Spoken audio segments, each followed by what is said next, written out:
You're ready for a deep dive into a really fascinating chapter of ancient history. We're talking about El, a mysterious figure for sure. Oh yeah. His story takes us way back thousands of years to the land of Canaan. Now, you've probably heard that name El before, maybe in like a religious context or something. Right. But we're going way beyond just a simple definition today. Absolutely. Yeah, we are uncovering a rich history here. We're going to unearth all those layers of meaning behind this ancient deity. And to help guide us on this journey, we have expert researcher Sharri Plaza joining us today. She's incredible. She's been digging deep, deep, deep into ancient Canaanite culture.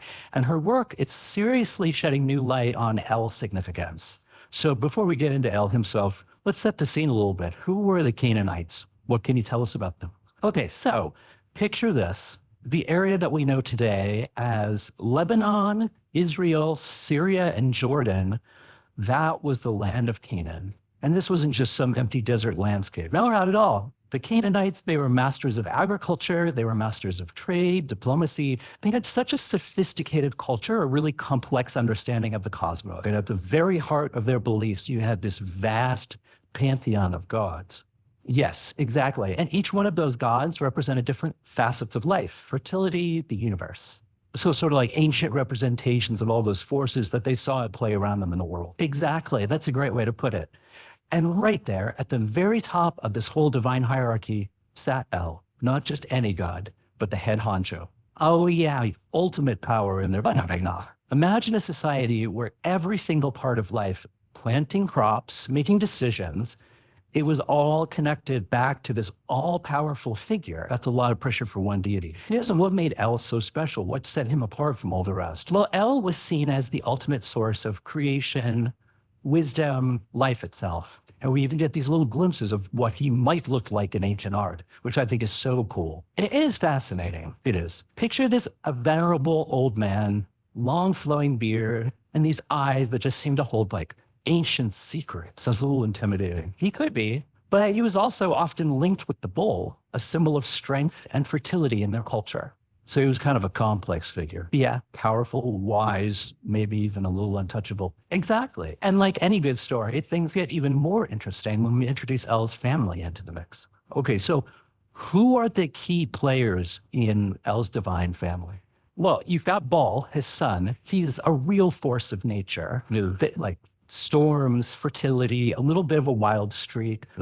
Baal kind of embodies those untamed, chaotic aspects of the world. So he's kind of like the god of hold my beer, watch this. Yeah, okay. In a way, he was definitely powerful, unpredictable, always kind of vying for attention, especially from his father, El. Sounds like a recipe for like some epic family drama. And that's exactly what we find in the Baal cycle. It's this collection of Canaanite myths, and they really do read like some kind of ancient soap opera. Really, yeah. Intriguing. What can you tell us about them? Well, they're full of these power struggles, alliances, made and broken. You've even got death and resurrection. In one tale from the piece of text, Baal actually challenges Yam, he's the god of the sea, challenges him for dominion over the entire cosmos. Wow, talk about high stakes. So what role does El play in all of this chaos? El is kind of walking a fine line here. He's the wise father figure, the one who's trying to maintain order. Right. But he also loves his son, even with all of his flaws. It's kind of a story about like the complexities of family, ambition, and the balance of power all played out on this cosmic scale. Exactly. And speaking of powerful figures, we can't forget about the leading lady in El's life, his wife, Asherah. Oh, yes. Tell us about her. What was her domain in this whole divine power couple? Oh, Asherah was a force to be reckoned with.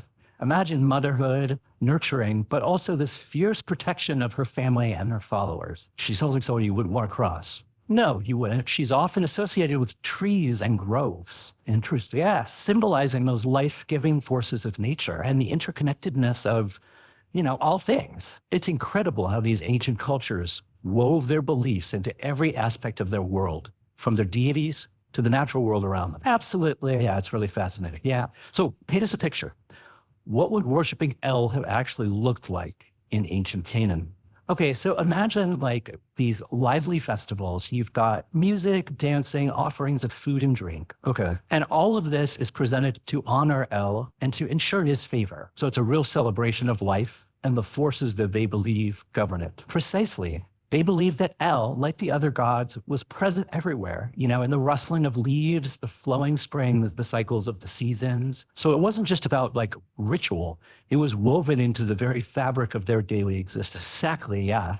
You could say that their worship was just like a way of life, like a constant dialogue with the divine. It's fascinating how these ancient beliefs could be so deeply intertwined with their everyday lives. Yeah. And it makes you wonder how this rich tradition influenced other cultures, right? What about the Israelites who we know shared this region? Yeah, that's where things get really interesting because when you look at the Hebrew Bible, you'll notice that El isn't just a name from like the distant past. Right. It actually appears as a term for God himself. So are you saying there's the direct link between this Canaanite god, El, and the God of the Israelites? Well, scholars have long recognized that there is a shared heritage at play here, suggesting that those early Israelites were definitely influenced by Canaanite beliefs, even adopting and adapting some of them. It's amazing to think about those echoes of this ancient belief system, still resonating through time, even influencing one of the world's major religions. Right. And this connection kind of makes you wonder, if El was so central to Canaanite religion, how did he fade from prominence? Was he like lost to the sands of time, or is there more to the story? He was never truly forgotten. It's more like he was just waiting to be rediscovered. Okay. Fast forward to the 20th century, and we have these groundbreaking archaeological discoveries that are shedding new light on El and the entire Canaanite civilization. So it's like archaeologists are piecing together a giant jigsaw puzzle using ancient texts, ruined temples, and artifacts to reconstruct this lost world. What are some of the most exciting discoveries that have helped bring El's story back into focus? One treasure trove has been the Ugaritic tablets. These clay tablets filled with Canaanite myths and rituals. So they've given us incredible insights into El's character, his relationship with other gods, and his role in their worldview. It's almost like getting to read their ancient scriptures, getting a firsthand look at what they believed. Exactly. We've also uncovered stunning artifacts, like statues and inscriptions that depict El in various forms, often seated on a throne, emphasizing his role as king of the gods. It sounds like these discoveries are helping us move beyond the limited view we once had of El and Canaanite culture in general. Absolutely. For a long time, our understanding was primarily filtered through the lens of other cultures, but now we're hearing their story directly from the sources. It must be thrilling for researchers to uncover these lost chapters of history and challenge our preconceived notions. What's one of the biggest surprises that has emerged from all this new information?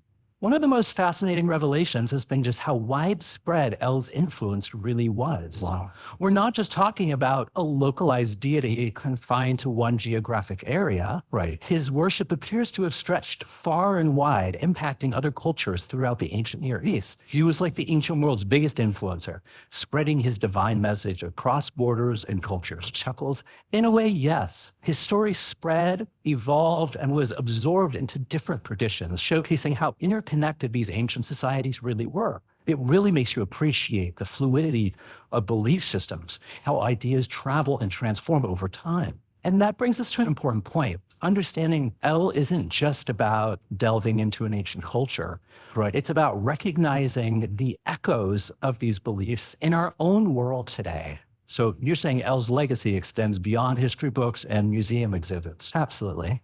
His story touches upon universal themes that continue to resonate with us today: the nature of power, the complexities of family, our relationship with the divine. It's amazing to think that a God worshipped thousands of years ago can still offer us insights into the human condition, sparking our curiosity and challenging us to see the world through a different lens. Exactly. It highlights the enduring power of myth and storytelling and reminds us that we are part of a much larger tapestry of human experience, stretching back through time. It makes you wonder what other hidden connections are waiting to be discovered, what other stories are hidden just beneath the surface, waiting to be brought to light. And that's the beauty of it. The journey of discovery never truly ends. There's always something more to uncover, some new perspective to consider. So as we wrap up our deep dive into El's world, what's the key takeaway you hope listeners walk away with today?